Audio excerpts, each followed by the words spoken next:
Hi everyone, I'm Lynn Calangione with the NESAWG Steering Committee, and I'm really excited to introduce Andy Bichlbaum from the Messy Yes Men, the Messy Yes Men, to wrap up our conference. I only met Andy yesterday, but I feel like I've known him for a long time because I've been following his work for years.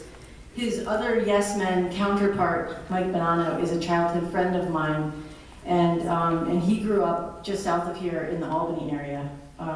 When Andy and Mike met in the 1990s, they took their individual forms of activism to a whole new level.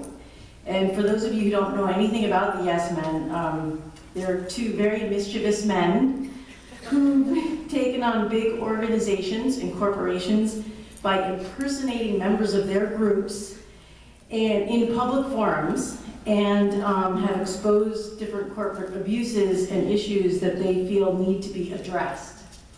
And they've documented all of their exploits in a number of films, and they've just released their third film called The Yes Men Are Revolting, which takes on the big issue of global warming. And if you haven't seen any of their movies, certainly please go home and watch The Yes Men Are Revolting. It's a great film, it's a really funny film. They also have an organization called the Yes Lab, in which they help other groups who want to take actions on their own issues figure out how to do that. So if you're interested in this kind of change creation, check out the Yes Lab. This approach to creating change may not be for everybody in this room, but they do offer us some important nuggets that we might be able to take back to our own work, which is things like real creative, out-of-the-box thinking, the need for small and large doses of chutzpah and risk-taking in our work, and also the importance of bringing a sense of humor to what we do. And the least of which is that even just a few number of people doing well-planned and well-timed work can make big change. So please welcome Andy Bichlbaum.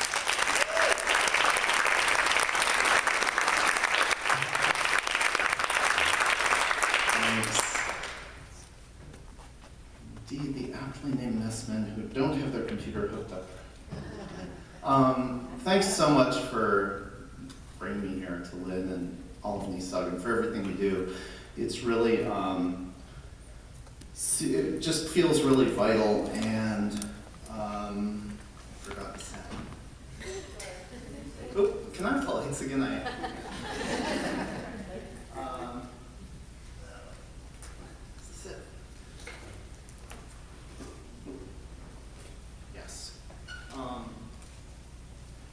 It just feels really vital and visceral, and I've, for a long time, really been interested in food, and I think thinking about this the last couple days, I've put my finger on what it is. It's obviously, something you've all talked about, or I've heard a few times. It's just really visceral and vital, and we all eat it and need it, and always have, and it's just such a great entry point for any issue. I think it's like, obviously climate change is one of the main things that causes climate change, the way we make food. Social justice obviously is deeply involved. It's with environmental racism, money in politics. There's a big civil disobedience action in Washington on December 15th, and food and money in politics are obviously very tightly intertwined as issues. So, and it's just a really great way to get at these issues, I think, because it's so visceral. It's like food and death and a couple other things are that visceral. Speaking of death, I thought I'd talk about ACT in the 90s, and not totally arbitrarily. I moved to San Francisco in 1990 when ACT UP was in full swing, and it really inspired and influenced me quite a bit. A bit of background, ACT UP started sort of in reaction to this kind of activism. This is the AIDS quilt in Washington, which was a certain approach to activism, which was effective in its own way, but it was also kind of a pleading approach. This was the best expression of that kind of activism, I think, and the most effective and the most resounding and moving. But a lot of gay activism at the time around AIDS was sort of asking government to consider us as humans and asking the public to consider us as real people who deserve to be saved from this killer disease, which was being underfunded by the Reagan administration, was being ignored, and in fact felt deliberate to a lot of people. ACT UP was formed in reaction to that, to kind of say, no, fuck that, we're actually, the word responsible shouldn't be applied to us, it should be applied to government, and just taking it for granted. And so it was a very angry sort of reaction that involved a completely different kind of tactic, like sit-ins, blockades, lying down in the street, stopping the New York Stock Exchange. They actually shut it down. There were also a lot of really creative, visceral, intense actions, like throwing the ashes of loved ones onto the White House lawn, and open casket funerals through the streets, and all kinds of other things. They shut down 60 Minutes, I think this was, or Dan Rather in any case. They just shut down his program. And they also infiltrated the news in different ways. This is a piece that, I can't remember what station it was, but this was a funny piece that appeared right in the middle. Let's see. Oh, that's wrong. And in the nation's capital, more gay rights groups are speaking out, this time with a message of safety. A demonstration by members of the AIDS group ACT UP, known for disruptive protests designed to draw attention to the spread of AIDS. But this morning, something most incredible. They unfurled a giant political message for Senator Jesse Helms. The means for the message, a 15-foot giant condom, which engulfed his Washington, D.C. home. The group protesting Helms' stance against AIDS education. Police were called to the scene, but they didn't arrest him. So that was relatively simple. I mean, not that simple to, come up with a house-sized condom, but compared to, organizing a humongous protest, it was pretty easy, and it got quite a bit of attention, as many of their tactics did. And I think that kind of idea of activism got into me. Even though I wasn't super involved in ACT UP, I think it trickled down to my brain. And at a certain point, I was a computer programmer in San Francisco in the 90s, for want of anything better to do. I had to make a living, and I was interested in computers, so I kind of found myself figuring out how they worked and forging resumes and getting jobs that I didn't really deserve, and then doing pretty well on them because I was actually interested in computers. And eventually I got a job as one of the first two programmers for The Sims, which is a popular game now. And I was in charge of the little people who ran around in the game. And they transferred me at a certain point to this game, Simcopter, and it was a much less interesting game, and so I became a disgruntled employee, and they kept pushing me to work harder and harder, as they do, and I resisted in a funny, sort of odd way. I inserted code into the game that made the little people around in the game turn into guys in swimsuits who would kiss each other madly. Supposedly predetermined dates that would happen very rarely. But they happened a little more often than I expected. And as I was telling a reporter friend about it, about being fired because of this, it was right. I was actually fired right after 80,000 copies of the game made it to store shelves, which made for a pretty good story. And I was telling this to him, and he just said, oh, that's a great story, and published this, and it became a worldwide news story really quickly, and I discovered the power of doing something idiotic.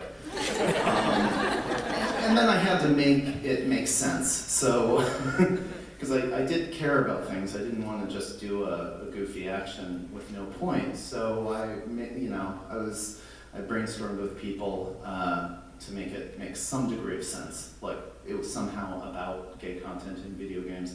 This is a news piece. I haven't watched it in a while, so I'm not sure how good it is, but here it is.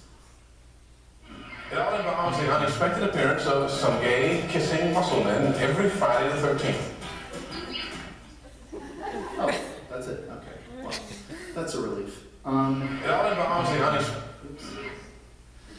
So, let's see, I'm gonna skip ahead. Skip ahead a little bit. After that, I really enjoyed the process of getting media and being in the media and being able to use this media opportunity, which fell into my lap, basically, to make a point. And so I started thinking about how to perpetuate that and how to do that more. And it's a very long story, but basically ended up working with the fellow that Lynn mentioned, her childhood friend, Mike, from the Yes Men, and who had done a similar kind of action, but really on purpose a couple of years before. And he swapped the voice boxes of Barbie and G.I. Joe dolls so that one spoke like the other. And it became this humongous media story that, there's an episode of The Simpsons about it. And so we had a lot in common, and we worked together, and we did stuff, and we had a website, and so on and so forth. And then 1999 came around. This was the Battle of Seattle was looming, and everybody knew that tens of thousands of people were headed to Seattle to shut down the World Trade Organization, which was really, I don't even need to tell you how global trade influences has an effect on food, but it has an effect on everything, and we wanted to get involved in this issue, as pretty much all activists did, and we couldn't go to Seattle, so we did what we knew how to do at the time, which was make websites. I was playing around with copying websites. This was 1999, so not many people were doing this, and it amused the press. So I set up a fake website for the World Trade Organization that looked just like the real thing, but contained some satirical takes on WTO policy. And the idea was, it was just a kind of joke. It wasn't really intended to be a giant action of any sort. It was just like, well, gotta do something. There's this big protest happening, let's do something, and this is what we know how to do, let's just do it. And what happened was the WTO reacted, and this was a huge surprise. They actually was, and nobody read it.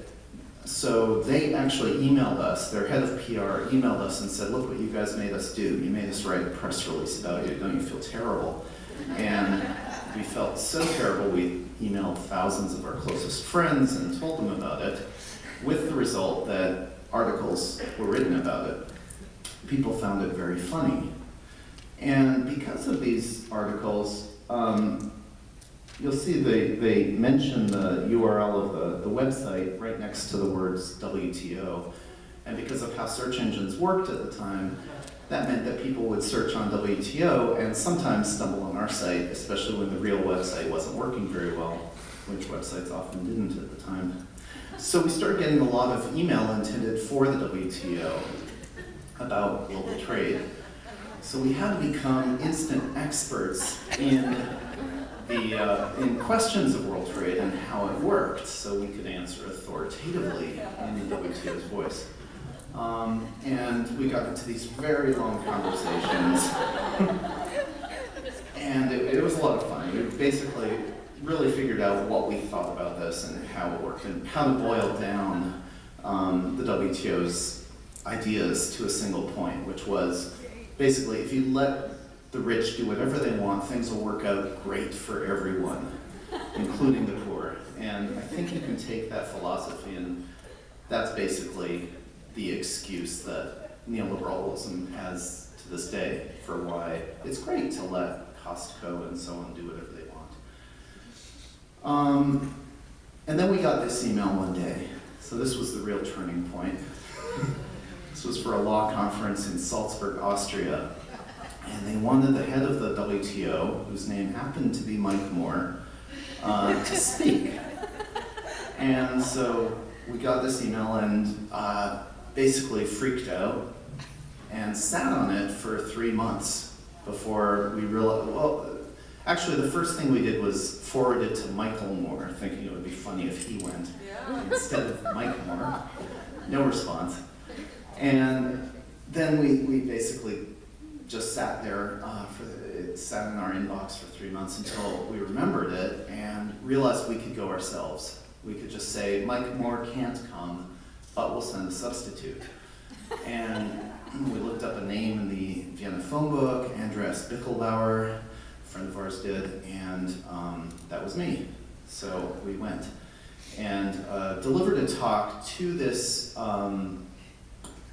conference of lawyers as the WTO, and talked about how basically there was a big problem with that was getting in the way of free trade. Like the WTO is all about, was, because it was more relevant then, but still is, I suppose, all about letting corporations do what they want, regardless of what the government of a country or locality really wants, or what's good for people. So we said, yep, there's one enormous problem that stands in the way of free trade and progress, and that's a thing called democracy. And we have to streamline it. We have to apply the market to democracy. And we're going to do that by reforming the way people get their information about who to vote for. We're going to allow corporations, instead of financing campaigns at huge expense through this elaborate chain with lots of employees and money, we're going to instead let corporations just buy votes directly from citizens via a website, and it will end up being much, much cheaper and more efficient. We presented the website and so on and so forth. And so this was the way we got started. We just thought, you know, we'll go to this thing and we'll get a reaction. They will understand that we are making fun of them and of the WTO. Maybe they'll put us in jail, but we brought along a camera to film the whole thing. And so we'll have something. Instead, they just sat there and asked polite questions. A couple of them were, you know, dubious about us, doubtful of our perhaps whether we were real, and also whether they liked what we were saying. But most of them just sat there and applauded and asked polite questions, and we had lunch with them afterwards and the whole thing. And so we had to turn that into a video, which was an excruciating process. It would have been really easy if they had just slammed us in jail. We would have just put it up and said, look, here's this funny thing we did, we provoked people, and now we're in jail. Please contribute to bail us out. We then, in a world where the headquarters, we then ended up doing this. We ended up getting more and more invitations over the years, following that, over the next couple of years, to the WTO from conferences.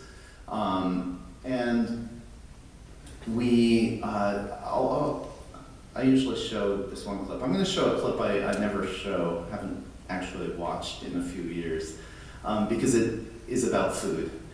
And the WTO's solution to starvation in the developing world, in the third world. And most of these invitations were to conferences of like industry conferences. There was an invitation to a textiles industry conference in Finland. There was an invitation to an accounting conference in Australia. This is actually a professor at a university, SUNY Plattsburgh, not far from here, who invited us knowing who we were in order to play a trick on his students. So a very different kind of experience, and you'll see the reaction of the audience is very different. This is one of 5 actions, I think it's 5, in our first movie, The Yes Men, and it's the only one in which the audience reacts in an appropriate way. So I'll just show this. I think it's an 8-minute clip. I hope it's good. Do we have the hamburgers yet? We have to pick them up, but you mentioned... They're ordered, yeah, Richard ordered them already. Fantastic. Basically, there's this guy named Richard Robbins who I met at a conference about a month ago, and he has written several books on sort of globalization. He was interested in having the WTO come speak at the economics department, and only he really knows that this isn't really the WTO. Everybody else will think that it's the WTO. But another good thing is that it will be a hungry audience, so there's a good chance they are going to eat those hamburgers, which we weren't sure was actually going to happen with the accountants in Australia. You know, I think for a look, I should probably carry these in. Okay. Can you do it? Yeah, I'm thinking that you probably shouldn't be associated with the hamburgers. Okay. I'd like to thank everybody for coming. You have many education choices, and we're all grateful at the WTO that you have chosen to listen to us for an hour and to our messages about things that will impact everyone. I'd like to say that by joining us here, you're essentially embarking with us on a mission. I'd like to start right at the beginning. As I was saying, trade liberalization is a project of faith. It's a crusade.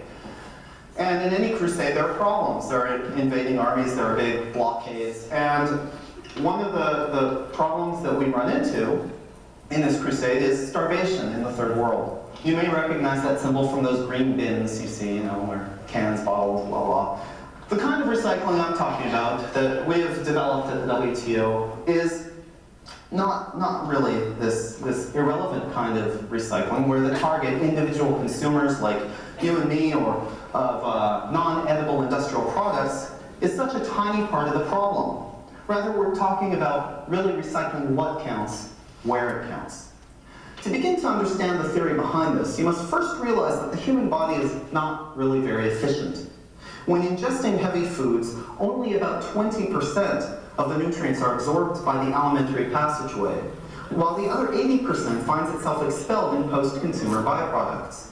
Already 20 years ago, NASA scientists began to tap into this nutritional gold mine by developing filters that could transform their astronauts' waste into healthy, hygienic, and even delicious food once again. With the use of this technology, a single hamburger, for example, can be eaten more than 10 times, providing a cumulative total of 3 times the nutritional value of the original fresh hamburger. Now again, this is required as we investigate solutions. And I'd love to take any questions. Yes, you can. Coming from a third world country, I found most of what you said pretty offensive. It's as if everyone is equal, but some are more equal than others. And who is to say whether people in the third world want a burger? I in my heart sometimes find it to agree that cultures deserve an equal consideration, perhaps to develop on their own terms, but we're different. We're culturally different. We're rich, they're poor. This is the most humane solution we can come up with that stays within the market logic. If it's all right, I could answer a portion of that question as well. And this answers the question about desire for the product, because the biggest growth areas are the developing world. And so, in fact, people do want the product. We do have a kind of video presentation about this that I came prepared to show. It's not, the program isn't actually completely ready yet. So, as you can see here, there's a consumer in the first world entering McDonald's and consuming a hamburger.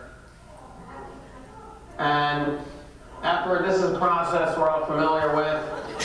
I don't need to explain it to anyone.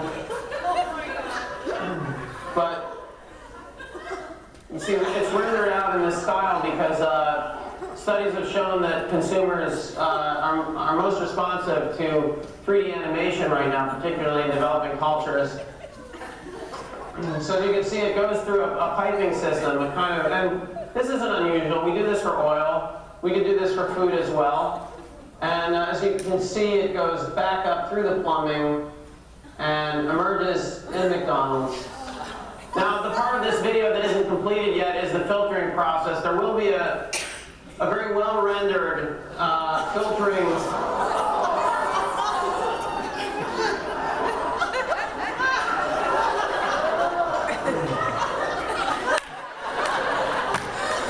And as you can see, this might answer somebody's question from before, but at the McDonald's in a developing country, in fact in this country as well, you'd be able to choose the number 1, number 2, number 3, number 4, number 5 would no longer refer to combinations of food, but rather just the number of times the product had been recycled. We're lucky to be able to partner with the World Trade Organization, which has slightly different goals. Of course, McDonald's goals are to profit and grow, and we hope that we can provide a nutritious and tasty product in the process. Our goals are to help McDonald's profit and grow and all other corporations. I think you guys, like the WTO is kind of lacking kind of like a human element, like if you saw, have you ever seen starving people? In pictures, yes.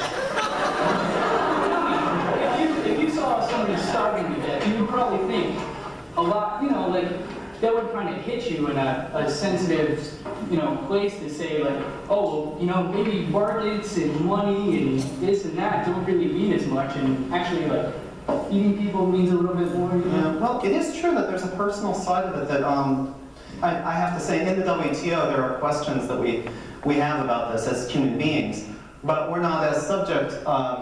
We have a kind of firmer grasp on theory. We are able, fortunately, to simply direct world trade in a much more theoretical way in collaboration with our colleagues at the largest corporations. So, yes, probably if I went to these countries, I'd feel, I'd think about things a little differently, perhaps, but at the same time, I don't think I would forget all my schooling. I don't think I would forget, all these theories and so on. So. Perhaps one day I'll do that. This is a moneymaker, correct?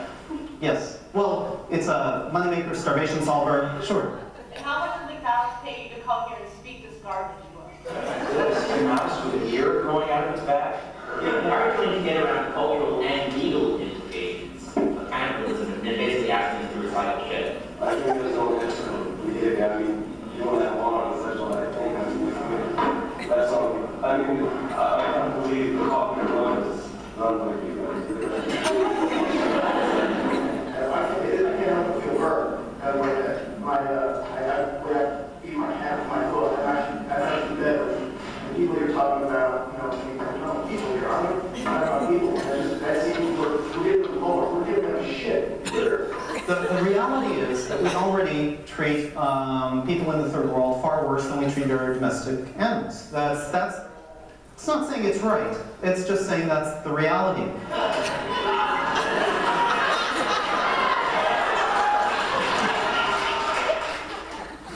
Do we have the hammer?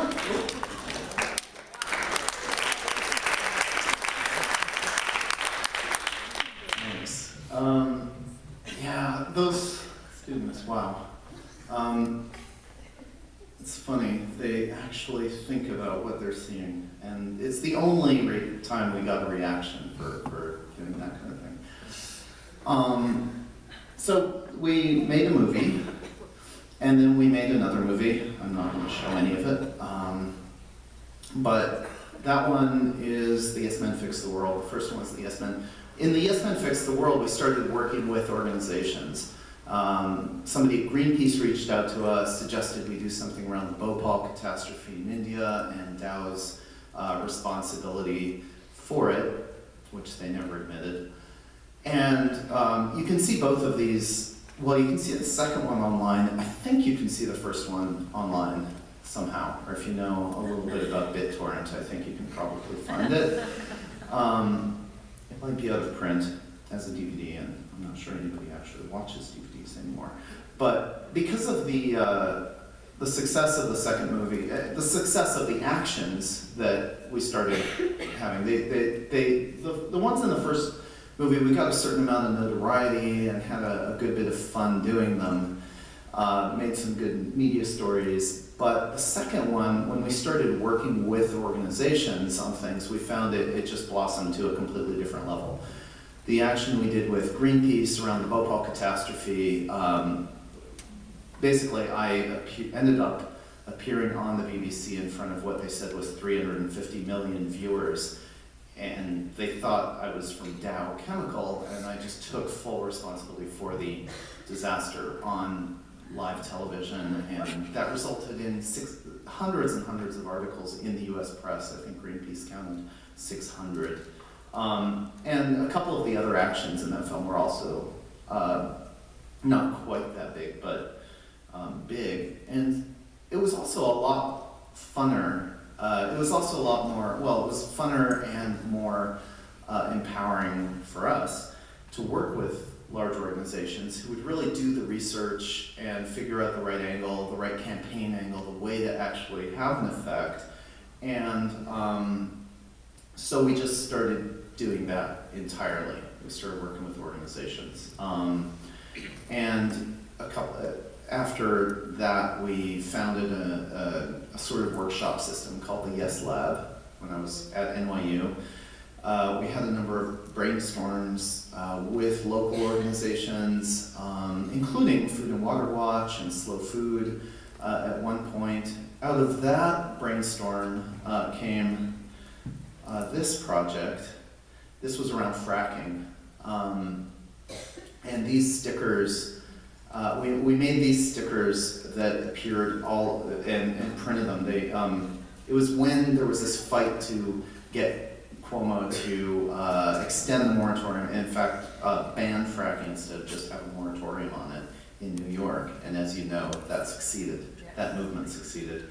This was a little blip we added to it where we made thousands of these, or I should say we, by we I mean a group of students and activists and us at the Yes Men. We made these stickers that basically announced that the water next to the sticker was safe to drink, and it had the Department of Environmental Protection logo on it, which of course is the most alarming thing you can put next to water. Why would anybody tell you it's safe to drink? If the government is telling you it's safe to drink, there must be something wrong. And then it explains why we think it's probably safe to drink, but if it isn't, then if you have doubts, then just light a match, and if it catches fire, maybe that's from fracking. And then underneath it says all the things that you might watch for if there's fracking. So it's kind of alarming people about a future scenario which could happen, fracking. And we included this instruction sheet, and they just started appearing all over Lower Manhattan. And through that, they actually appeared in the Wall Street Journal. This is the front page of the New York section, and just describes the sticker. Simple action that just depended on making something mischievous that people would enjoy spreading around, and it had a little effect. It got in the media. It was part of a giant movement that succeeded, and that's basically how we've been working. Working as parts of movements that are already underway, trying to add a little light touch to it, a little direct action with humor. Here's another example. This was when there was this was the stop and frisk in New York, the stop and frisk policy of the New York Police Department. They would stop and frisk 600,000 people a year, mostly in places like the Bronx, and it was just obviously a racist policing policy, racial profiling. And we did our brainstorm with some people who were opposing it. Again, an ultimately successful movement. And threw out various ideas, and one idea really revolted everyone in the room. It was just like, no, we can't do that. I mean, revolted and made us laugh at the same time. And so I recognized that's the right idea. That's the one. And the organizer didn't want to do it, but I said, just take it back to your communities and see what they think. And they loved it. So it happened, and here's a little news piece that resulted. Well, it seemed like a joke from the start. If you are stopped and frisked 3 times by the NYPD, you get a free Happy Meal. Well, it wasn't fake, but the ad and the website where it came from spread quickly online and had some believing it was true. Eyewitness News reporter Kristen Thorne shows us what happened and who was behind it. That's why we're excited to introduce our new 3 Strikes, You're In initiative. While the NYPD can't stop using stop and frisk, McDonald's can help police reward law-abiding citizens. McDonald's and the NYPD teaming up to get guns and drugs off the streets seems strange. Well, it should. It's part of a spoof website called 3strikesyou'rein.org. Every time you are stopped, frisked, and released, simply fill out your name, ethnicity, date and time of stop, and the officer's badge number. After 3 stops, you're in. Bring your completed voucher to your nearest McDonald's and exchange it for a free Happy Meal. People talk about broken window policing, but we'd like them to think about issues like what happens in a young person's mind when they know that when they leave the house, they're targeted. Jerry Goralnik and NESAWG Durant created the site. They're with a local activist group called People Enraged by Racial Policing. The NYPD stops and frisks some 600,000 people every year. Critics say it encourages racial profiling. The department says it's a vital way to reduce violent crime. We wanted to make the connection between race and bias-based policing. What's disturbing is their satire could actually be taken as real. Goralnik and Durant put it to the test, sending one of their own into a local McDonald's with one of the fake vouchers.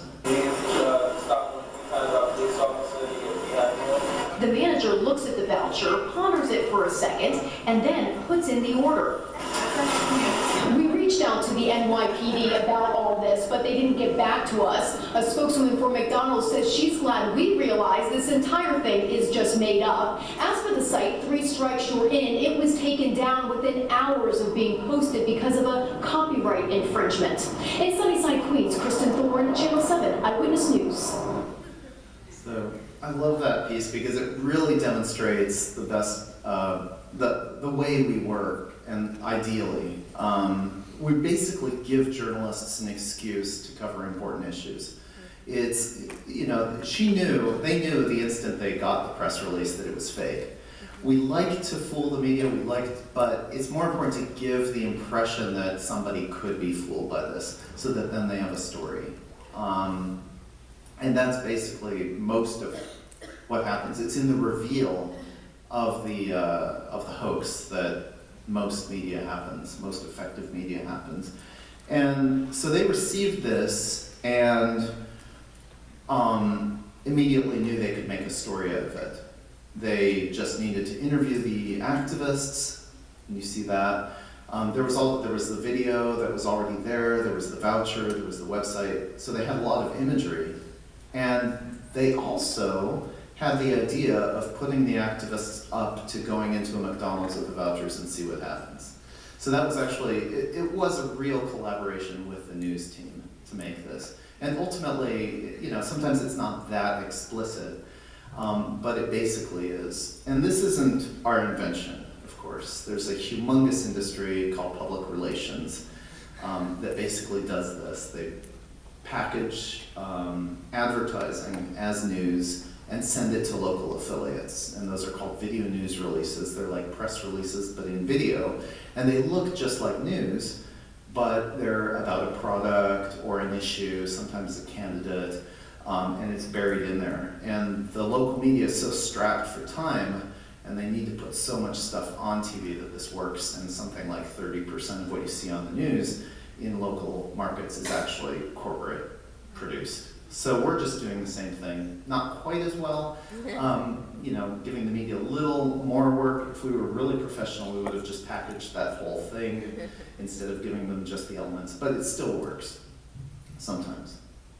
So I know I'm here basically to give you ideas, or to spark ideas, or inspire different kinds of action than maybe you're used to doing, or give you tips. So I'm just gonna give you a couple of resources. One is Beautiful Trouble, that is a list of all kinds of examples of actions and tactics that have been used, and principles that various people have come up with for how activism can work, this kind of activism, creative activism theories.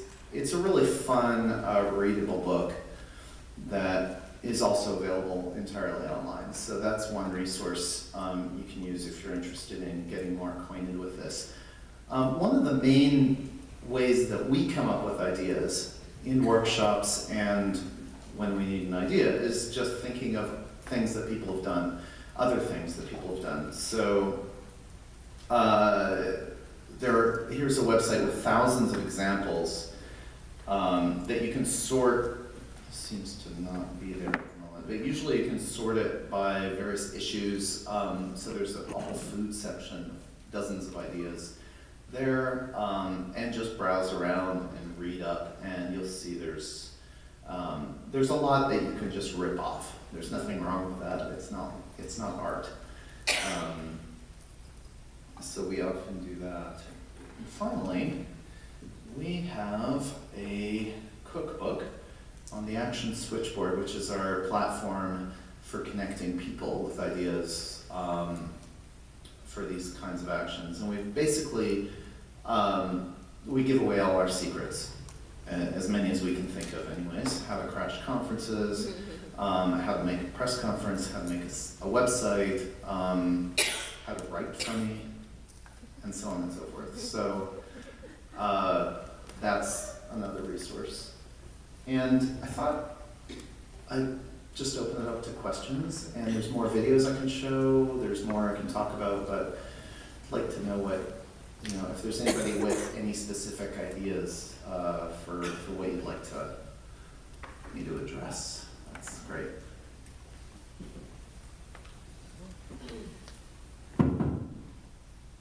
Video. Yeah, you can just shout it out. I can, or you can come up and use the microphone. Yeah. Can you talk about what sorts of legal challenges you have or haven't surprisingly faced Yeah. when impersonating people? Could the questioner stand, please? I'll repeat the question. I can repeat it. It's always the first question that we get asked, or about 60% of the time at least. What are the legal challenges we face? What are the legalities of doing this kind of work? And that's pretty much it, right? Right, or if there have actually surprisingly not been.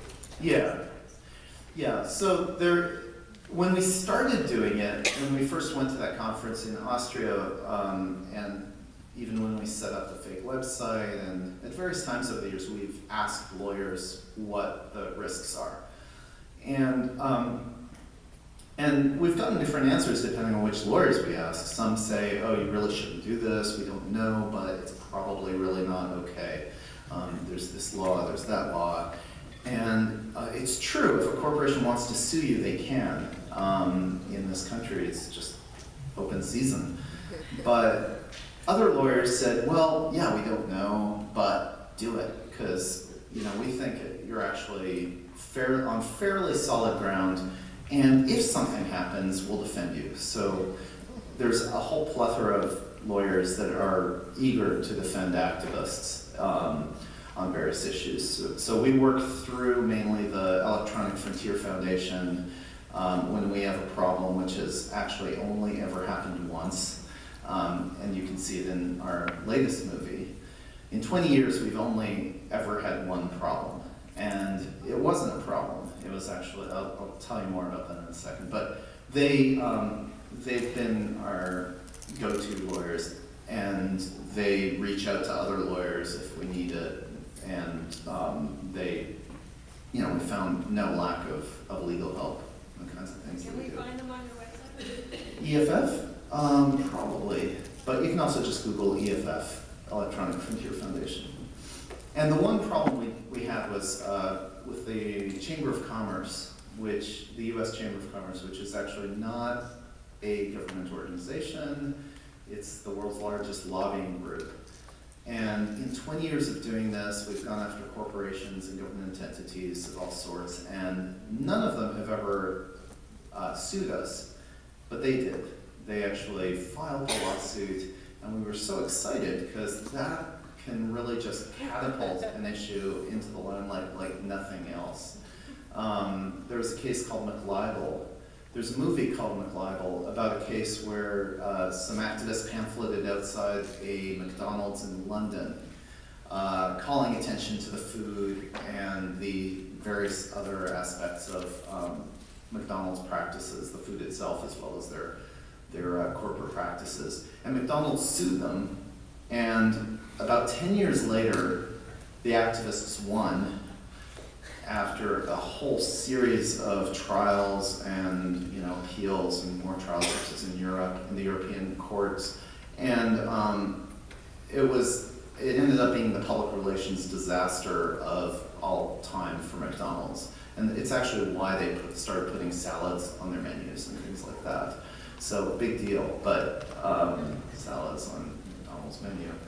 But it did, that was a lesson, I think, to a lot of corporations not to mess with activists. Really, in the court of public opinion, you win, as well as in court, if you have the right kind of defenses, and if you don't just cave. So, yeah. We do find that working with organizations, usually they don't want their name associated with the action. So the way we've tended to work is to engage with a few activists within the organization who temporarily step outside, and we work with them and create a fun group. Like in that piece, you see at one point the news commentator says, "People enraged by racial policing, perp," which was totally made up. It was not the name of the organization at all. We've rarely found organizations that want to be associated with them, because they're worried about the legal ramifications, which are none, but they're vulnerable in a way that we aren't. Like nobody's going to sue us because it's too ridiculous, except the Chamber of Commerce. Andy, do you have the clip of you impersonating the chamber? Oh, maybe. That would be really funny. Right. Let's see if I can find that.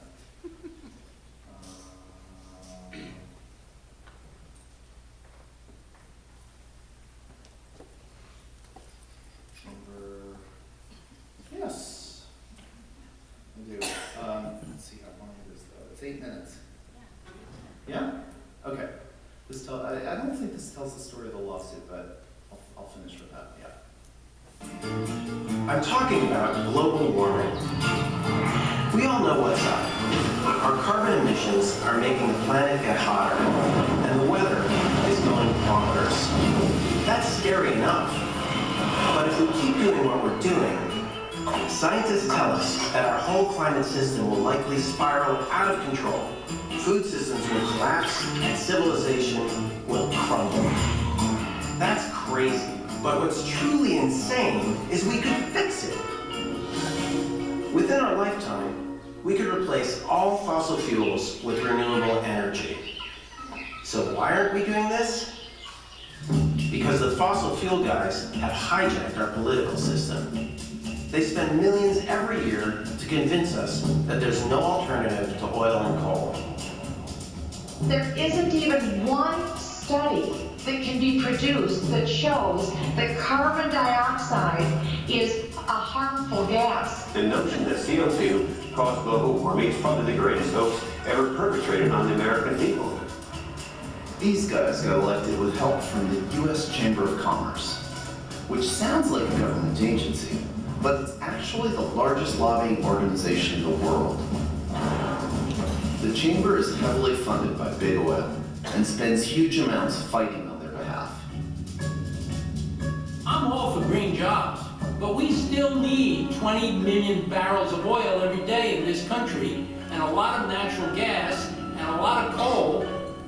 Now the chamber was trying to block an exciting new climate bill that Obama was supporting. What could we do to stop them?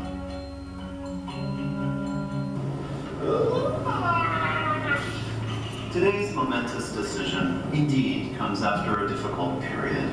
In business, I'm going to change this slightly. Oh,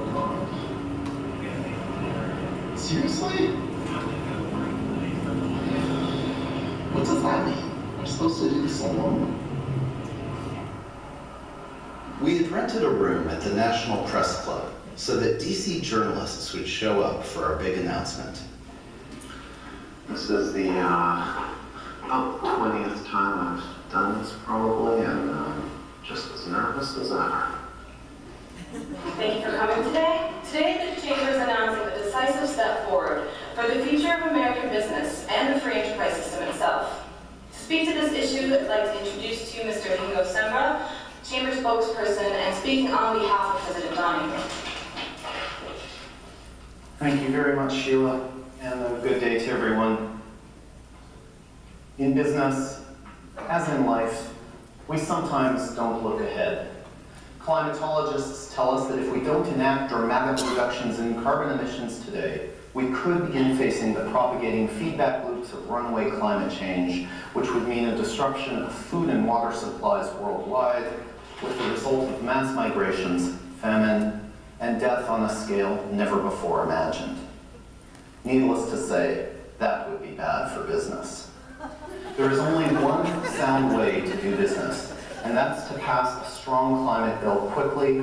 What we need is simply a carbon tax. Mother Nature means business, and we do too. Been a reversal on climate change from the U.S. Chamber of Commerce. The U.S. Chamber of Commerce is now getting ready to throw its weight behind strong climate legislation. And wants a carbon tax, if you will. Andy was impersonating the chamber at the National Press Club. But since I was running late, I went to distract them at their actual offices.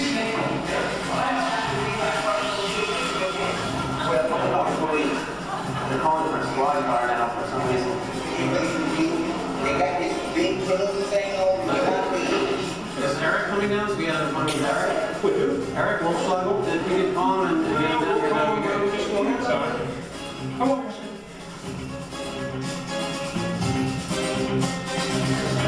Dave Gargoyle from Washington Post. Is there a sense from you guys that this is an inevitable thing and so you should give in to try to make it? Okay, I'm Eric Wolfschlag. I'm with the U.S. Chamber of Commerce. This is not an official U.S. Chamber of Commerce event. I don't know what pretenses you're here, but this is a fraudulent press activity and a stunt. Who are you really, Do you have a business card? Are you with the U.S. Chamber? I do. Can I see your business card? Can I see yours? Are you here representing the U.S. Chamber of Commerce? Yes, I am. Okay, well, I work there, and you do not look familiar to me at all. Could I see your business card?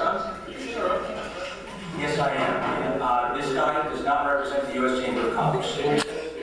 No. If you would like to have a press conference, you can have your own press conference. I just spoke my position. What is your official title at the U.S. Chamber? I'm the assistant to Mr. Donahue. Okay. This guy is a fraud. He's lying. This is, a stunt that I've never seen before. So if you'd like to actually talk to the legitimate Chamber of Commerce, I've got... Show me your business card now. Show me yours. They both look like imposters. Sign sheet here. I'm sorry, so we rented this room? Yes. You're gonna have to refund us? Fraudulently. It's fraud. It's illegal. Sir. All right, so the U.S. Chamber is denying that. All right, so maybe not. The U.S. Chamber of Commerce says it was victimized. Victims of a hoax by environmental activists. Apparently it was a hoax. Either there is a group or some people or a person. Is there any involvement of the White House whatsoever? I believe it's illegal. Yes. To misrepresent an organization and institution for the purposes of trying to advance climate change legislation. It seems very disingenuous and very extreme. Good to yes. Who? What was the point that you were trying to make? without a strong climate bill, the US will be behind the rest of the world, will be the laughingstock of the world, and will be dooming the planet. Does it get to the point where you almost need to do something like this to get the attention for something you think is legitimate, otherwise the story won't be told? No, I don't think it's the only way to do it. When thousands vote with their feet and put pressure on government.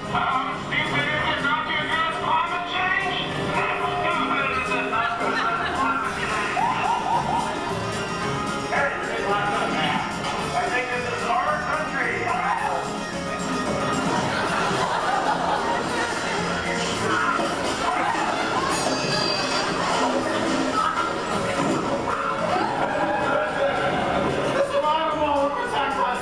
It also protects you against arrest, I think. I am not really sure.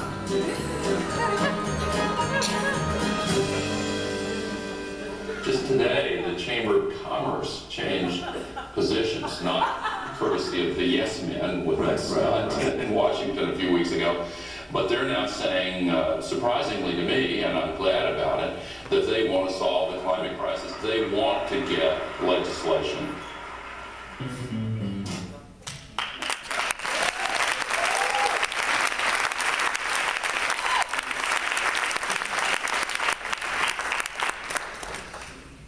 Thank God the PR guy barged in. Can you imagine what school do you go to learn that you're supposed to barge in and interrupt somebody else's press conference? That really worked. We would have gotten a decent amount of press, I think, just because we fooled Fox News and so on and so forth, but that just really got it massive attention.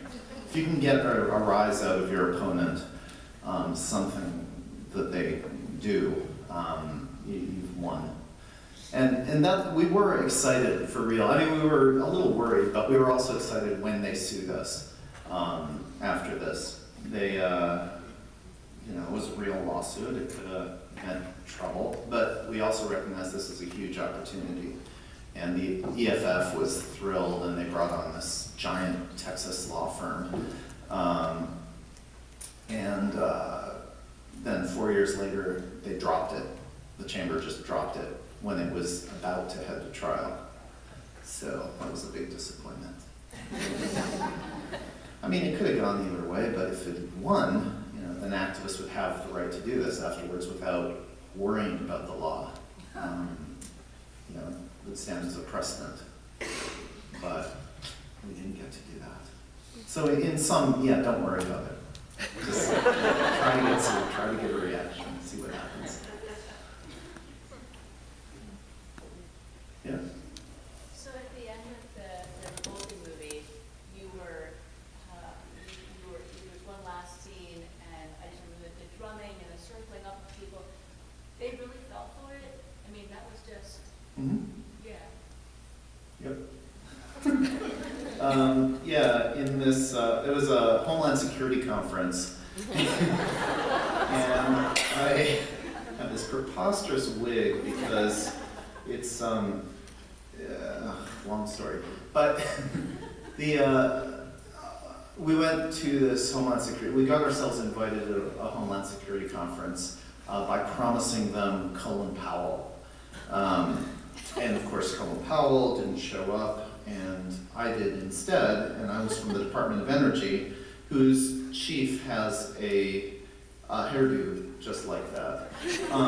We also thought this would disguise me somehow. Completely ridiculous idea. It does not disguise me at all. But we thought, well, I'm recognizable a bit and don't want to risk people seeing, figuring it out. So a wig. And this was actually made by RuPaul's wig maker. And we thought that'll ensure that it's a great wig and it really looks like a man's, what's his name? The head of the Department of Energy's hair. But I think he delivered it at 7 in the morning after a night out and just, threw it together. So it probably wasn't even original. Anyways, we gave this talk about how we were going to redo energy in the United States by 2030, have 100% renewable energy, situate the windmills and much of the energy, the solar and wind on Native American reservations as partial reparation for genocide. And we worked on this idea with a fellow named Gitz Crazy Boy, who's a campaigner in the tar sands area of Alberta, Canada. And, he had the idea of getting everybody in the room to do a Native American round dance in support of renewable energy. And we just thought, no, you can't do that. It's a great idea and it would be really funny, but you can't do that. And he said, no. The people in the room will be typically racist. They will be just averagely racist, and they will do anything I say. Because they want to be, mystical and Native American. So it worked. They actually got up and, let's see, just a second of it. Here it is. Yeah, they get up. They put on these native headbands with a little windmill. And then this other fellow.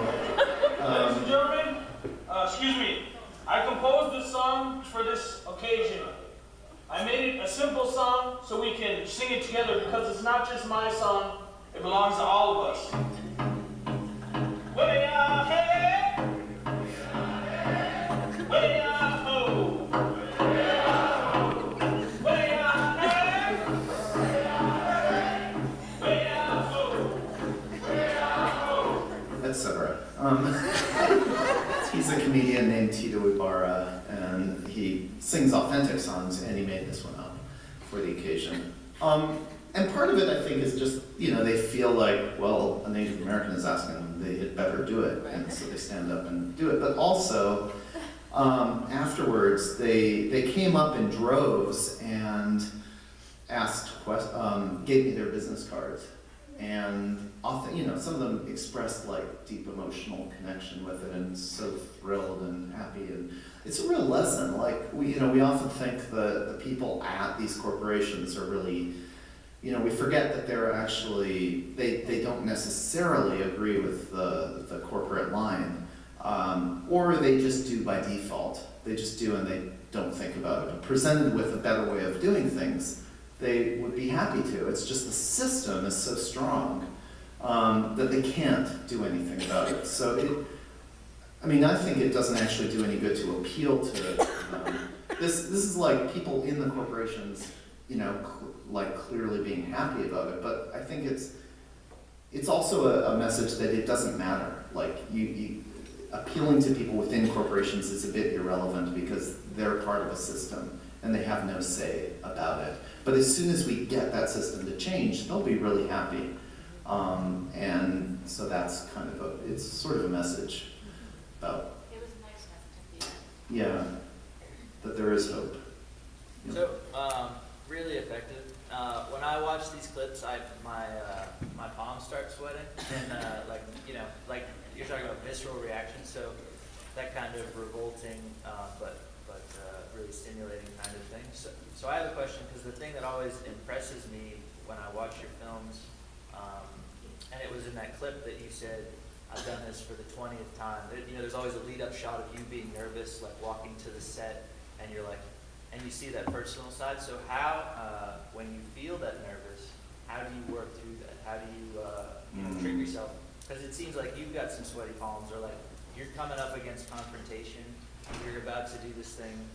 Either you don't know what's going to happen, or it's just going to be really in your face, direct confrontation. So for people in the audience that might want to engage in this kind of thing, how do you work through those feelings and ignore your sweaty palms?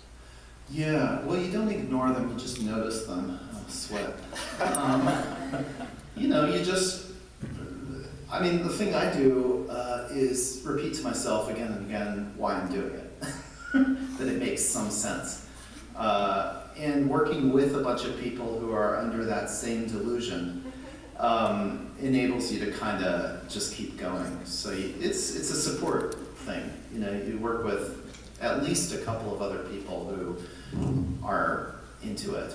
and you support each other in it. You know, you figure out why it makes sense, and it does. I said delusion, but it's actually, you know, it does make sense to do it. And you just kind of support each other. And when I'm doing this and I'm incredibly nervous, I just remember, well, there's this room full of people that I was with last night brainstorming this, and we all know it makes sense, so it makes sense, and I'm not going to rethink that anymore. And, you know, I think about the issue and, you know, who's on the receiving end of this stuff, what climate change means, and then also I just tap into how much I enjoy doing it ultimately. Like, I just remember when I stand up there, I'm not going to be nervous anymore, and that miraculously happens. Like every time, even when I was on the BBC as Dow in front of 300 million people, I just was not nervous. It was just like having a conversation, and I got to say these things and make all the jokes that I'd written down word by word, and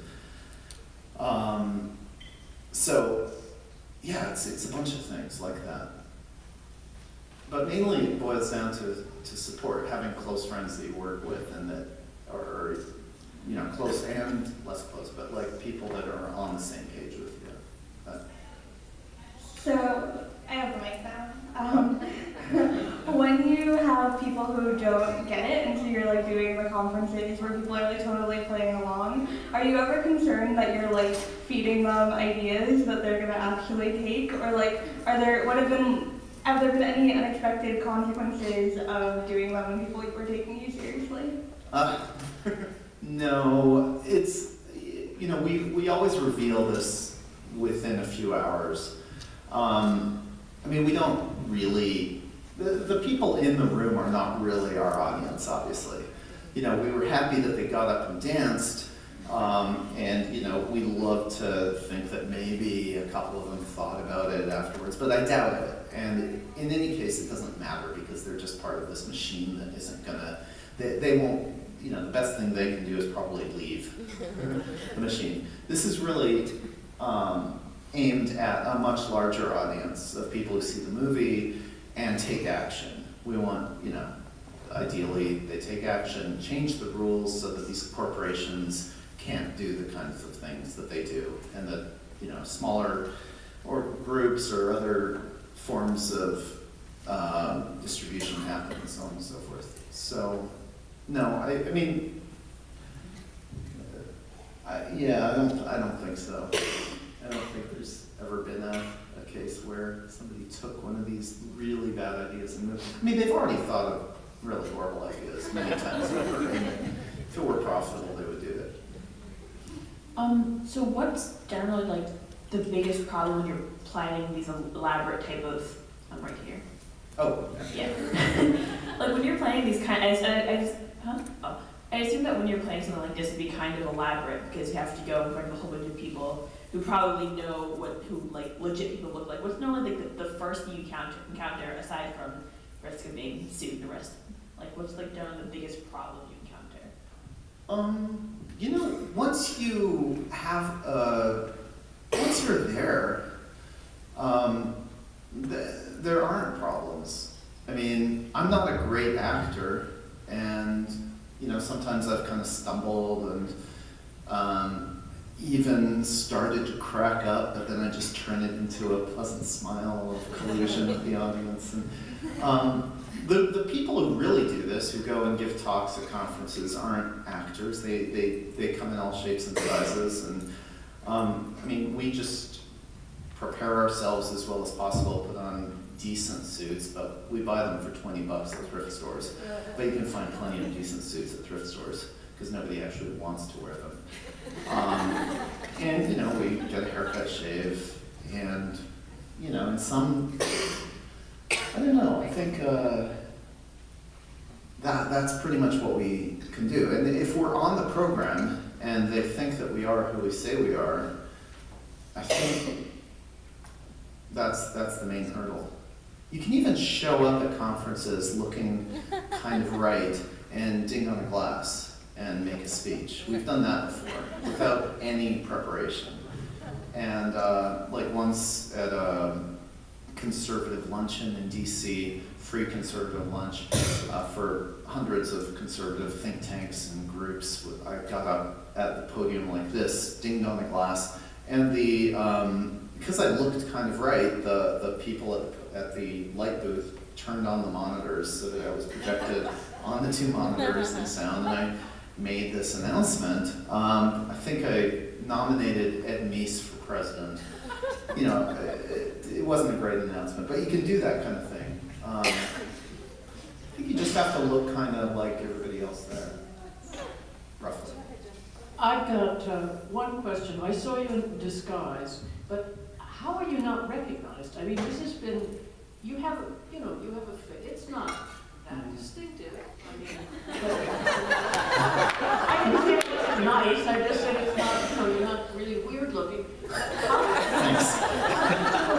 You weren't either. How do people not recognize you from time to time? Because you get a lot of publicity with that face. From time to time they do, but not very often. At these conferences, like Homeland Security contractors aren't our usual audience for our movies, I think.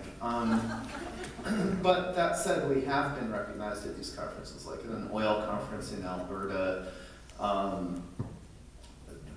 Somebody actually did recognize me and texted the conference organizers and said, "This is a hoax, you're being fooled," and then instantly regretted it. We had cameras at each table, just like people pretending to be oil people at each table with the camera, and so we saw she regretted it, but it was too late. The organizer stood at the back of the room trying to figure out what to do as I was talking, and tried to get the security guards to go up and take me off, and they wouldn't. So finally he went up and grabbed Mike first, actually, and then me afterwards, and it was all filmed, so it ended up being great. We got through most of our talk, and the punchline we got to deliver, and then there was this drama. So it's for the camera, ultimately, these kinds of things. I was going to just say, in some elections I've worked on for real lefty candidates, we had troops of people showing up in gowns, and they were millionaires for the opposition. I think some of it came out of the millionaires for Bush. But it's a great way to get attention for those candidates that really want to support the 1%ers. And being that we're coming up on presidential and congressional races, it might be something that, it's not illegal, but it brings a lot of publicity to the issue of the 1%ers. Yeah.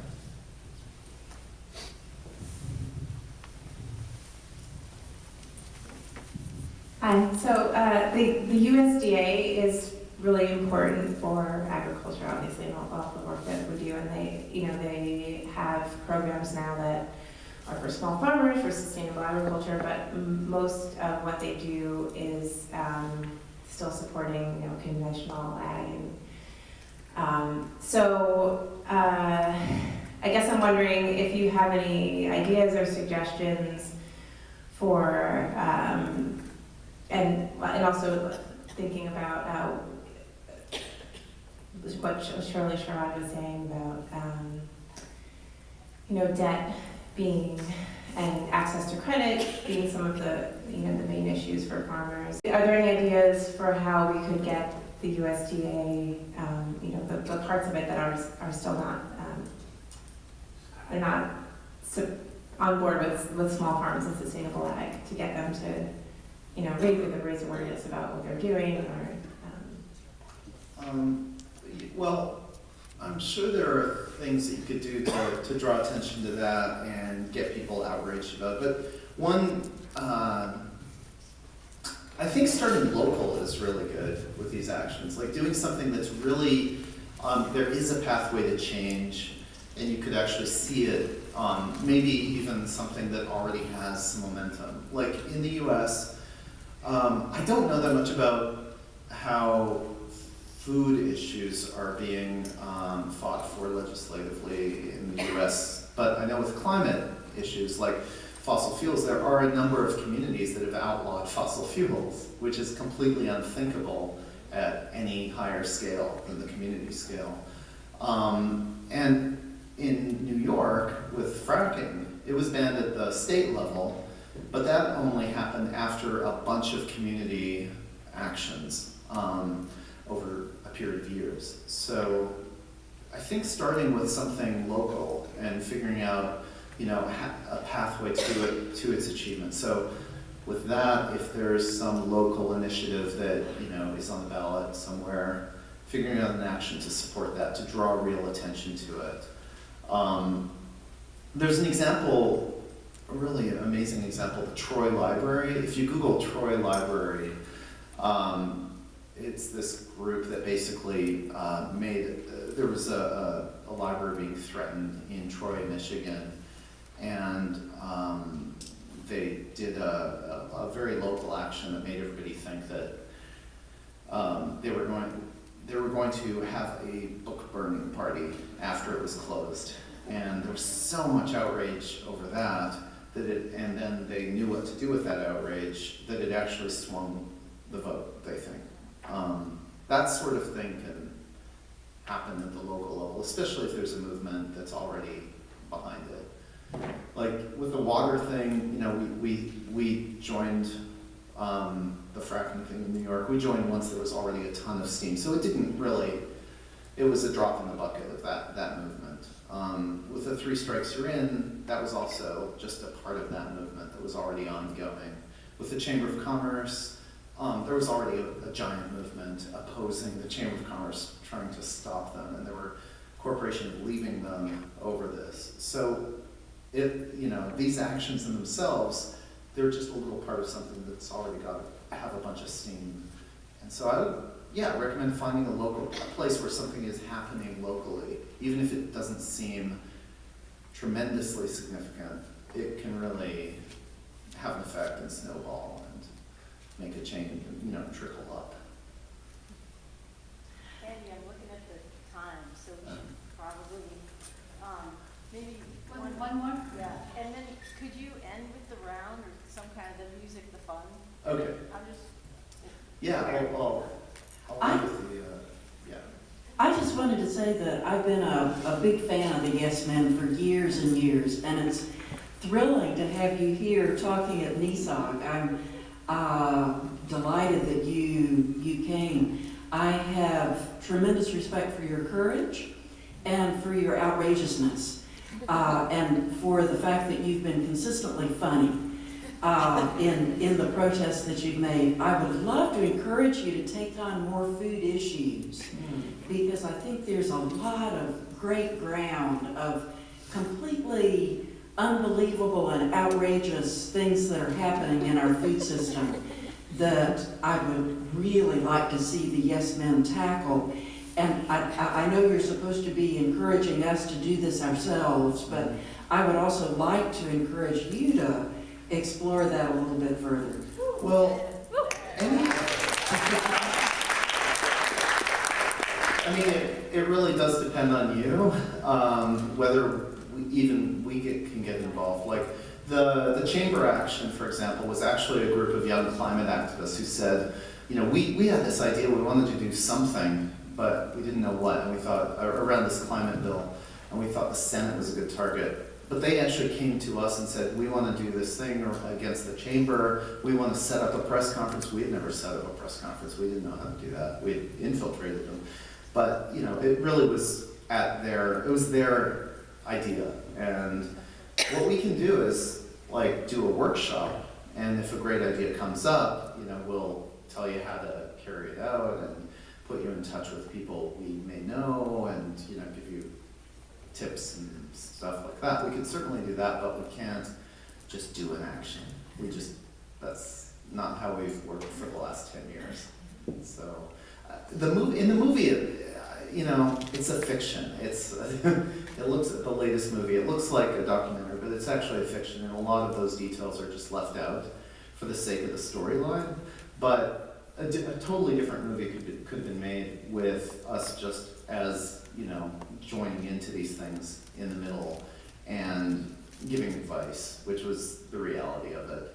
Like the chamber thing, this round dance was probably the only one where we actually just set out to do it and did it ourselves completely. Mainly because we needed a concluding scene for the movie. But generally, yeah, so we'll be happy to work with you, you know, collaborate on the brainstorm and that sort of thing. But we can't just do it. So yeah, this is the end of the round dance, and you'll see the reaction of the people in the room, which is pretty funny, and the little media attention that this piece got. It would be worthwhile, I think, an opportunity perhaps, chat with you or your staff, however you deem appropriate. What kind of effect do you expect this network chat for specifically? This is ultimately going to benefit the economy tremendously. Good. Thank you. Thank you so much. I'll be a gift for you. So, yeah, I have a lot of sisters and, I have a grateful nieces and nephews. definitely we're part of Northrop Grumman. We're a large business, but I'm very interested to see how we can support this novel cause. It's fantastic. He's so excited. It's outstanding. Feel really good. He's a very emotional man. I was surprised to see someone from Northrop Grumman acting so excited. You weren't talking about weapons, you're talking about renewables. You know, surprisingly enough, most people are not megalomaniacally insane. People who work for Northrop Grumman, and if they're given the opportunity to do what they actually believe in their hearts is the right thing, they go with it. The fact that we could get all these people that we think of as being from the dark side, like dance in support of renewable energy, is that there are very few people who actually want us to continue on this fossil fuel path, and we have to force our leaders to actually do what we need them to do, and then people will follow, except for a few oil company execs. Good stuff. Thank you guys. Don't forget that song now, you sing it anytime. Can getting a room full of defense contractors to dance for energy revolution actually change the world? Not on its own. But what we've realized is being part of something much bigger than ourselves is the only way to keep going. And that's how we're going to win this fight. That's it.